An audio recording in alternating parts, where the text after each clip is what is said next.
एक बार किसी गांव में एक आदमी ने हिरण्यकश्यपु बनने का रोल किया।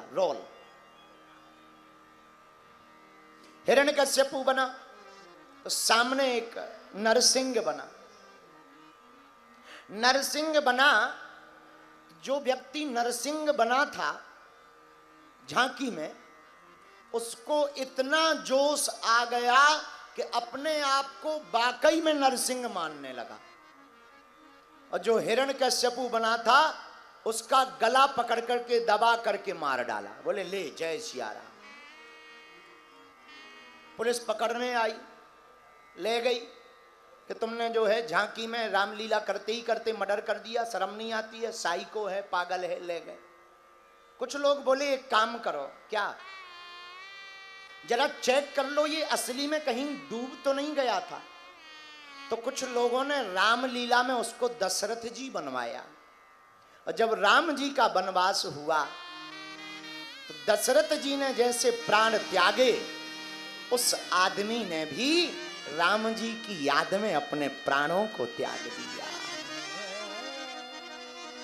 रामलीला का अभिनय झूठा था, लेकिन उसका अभिनय सच्चा था। मेरे पागलों, जो आदमी अभिनय में डूब जाएगा, जो आदमी लीला में डूब जाएगा, जो आदमी भक्ति में डूब जाएगा, जो आदमी प्रभु के ध्यान में डूब जाएगा, जो आदमी स्मरण में डूब जाएगा, जो आदमी कीर्तन में डूब जाएगा, याद रखना फिर उसमें और साध्य में और साधक में किंचित मात्र अंतर नहीं है। वो भक्त भी भगवान के समान हो जाएगा।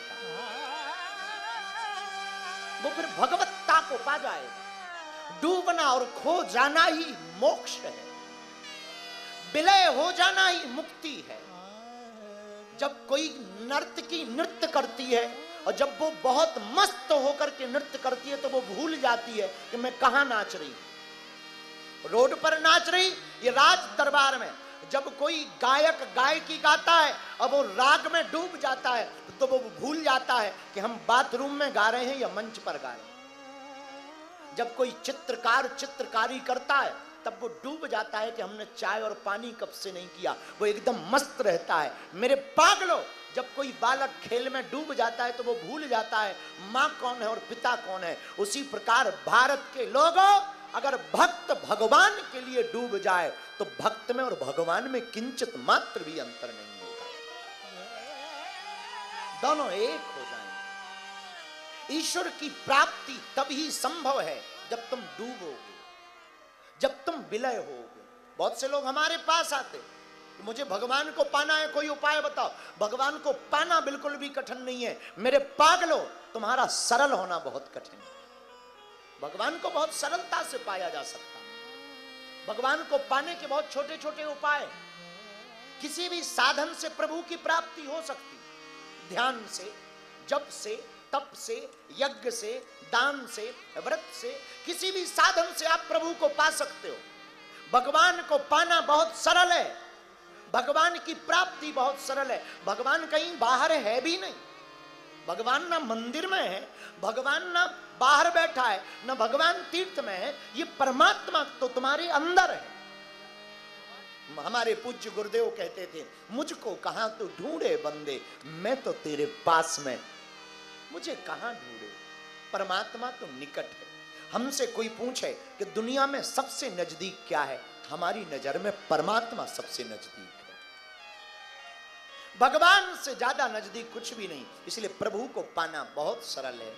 पाने के लिए एक सूत्र नोट करो। पूछो कौन सा? पूछो, जोर से पूछो। भगवान को पाना है तो भगवान को खोजना नहीं है। खोजने से भगवान की प्राप्ति नहीं होगी, खो जाने से भगवान की प्राप्ति होगी। खोजने से नहीं होगी। आप खो जाओगे, भगवान मिल जाएगा। बोलो गणपति बप्पा मंगल मूर्ति, गणपति बप्पा। तो भगवान को कौन कौन पाना चाहता है? सब पाना चाहे। जैसे रोटी दाल ना हो गए, हाँ तो डाल, अच्छा अभी हम कहते हैं चलो भगवान को पाना है, तुम भगवान को दोगे क्या है? हम क्या दे दें गुरुजी, हम ही खुद लेने बैठे। अरे देना भी नहीं पड़ता भगवान को, तो कुछ भी नहीं। भगवान तो प्रेम के भाव का भूखा हूं मैं, और भाव ही एक सारे है। भाव से जो मुझको भजे, स्वभाव से बेड़ा पारे है। तो योगेंद्र प्रताप जी, आपने कहा हम किसको माने? एक को मानो, एक में ही सबके दर्शन करो। अब आप पूछोगे कि अनेक दिखते हैं तो क्या करें? अनेक में ही एक को देखना चाहिए। बोलो गणपति बप्पा मंगल मूर्ति। अनेक दिखाई दें पर अनेक में एक को देखना चाहिए। जैसे ऐसे समझो, जब कोई प्रेमी प्रेमिका मेले में जाते हैं और बिछड़ जाते हैं तो पूरा मेला नहीं उनको दिखाई देता, एक दूसरे को सिर्फ एक दूसरे ही दिखाई देते। बेटा का माँ बिछड़ जाए तो तुम चाहे जितनी पुराण सुनाओ, माता जी चिंता मत करो, भगवान की दया है, इस दुनिया में कुछ। अरे महाराज ये प्रवचन छोड़ो, ये बताओ बेटा कहाँ है? वो बेटा को ही पूछेगी है? जिस प्रकार माँ बेटे को खोजती है, जिस प्रकार एक प्रेम करने वालों की नजर प्रेमी को खोजती है, उसी प्रकार जब साधक को हर जगह भगवान दिखाई दे तो भगवान की प्राप्ति हो जाती है। भगवान तो सब जगह हैं, बस देखने की नजर चाहिए। इसलिए योगेंद्र जी तुमने पूछा भगवान एक है या अनेक? अनेक हैं ऐसा सोचो ही मत। ईश्वर एक है, रूप अनेक हैं, पर अनेक रूपों में भी तुम हनुमान जी को ही देखो। लंबी सी सूंड समझो हनुमान जी की पूंछ, भारी मोटा शरीर समझो हनुमान जी का बलिष्ठ शरीर। तो गणेश जी में भी तुम्हें हनुमान जी दिखाई देंगे। बोलो सीताराम। जोर से बोलो, और जोर से बोलो। इसीलिए हमें एक गणेश जी का गीत याद आ गया। तुम्हें जल्दी तो नहीं है? हाँ, हमको भी नहीं है। एक बात और सुनो योगेंद्र जी, पैर की मोच और छोटी सोच आदमी को आगे नहीं बढ़ने देती है।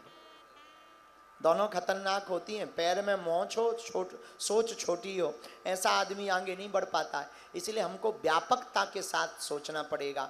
हमें हर जगह हनुमान जी को देखना पड़ेगा, तभी हनुमान जी हमको दिखाई देंगे।